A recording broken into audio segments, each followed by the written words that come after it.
പഞ്ചവത്സര പദ്ധതിയിലൂടെ സ്റ്റാലിൻ സോവിയറ്റ് യൂണിയനെ ലോക മഹാശക്തിയാക്കിയില്ലായിരുന്നുവെങ്കിൽ നമ്മുടെ ഈ പയ്യൻ ഗോവിന്ദൻകുട്ടിക്ക് ബഹിരാകാശത്ത് പോകാൻ കഴിയുമായിരുന്നോ?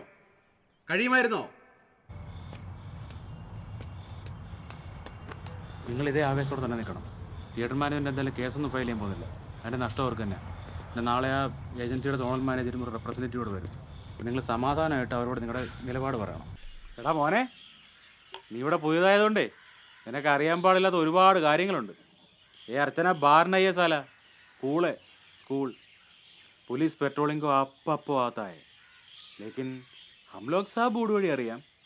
पुलिस आने के बाद हम ഓടി രക്ഷപ്പെടും. और तुम മൂഞ്ചും.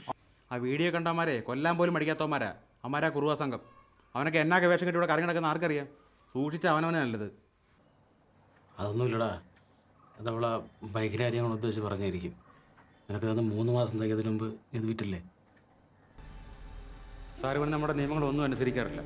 അധികാരികളെ ധിക്കരിക്കുന്നു, ആൾക്കാരെ തെറ്റിദ്ധരിപ്പിക്കുന്ന രീതിയിലുള്ള ആശയങ്ങൾ പ്രചരിപ്പിക്കുന്നു. പക്ഷേ ഇവനതിൻ്റെ യാതൊരുവിധ കുറ്റബോധവുമില്ല.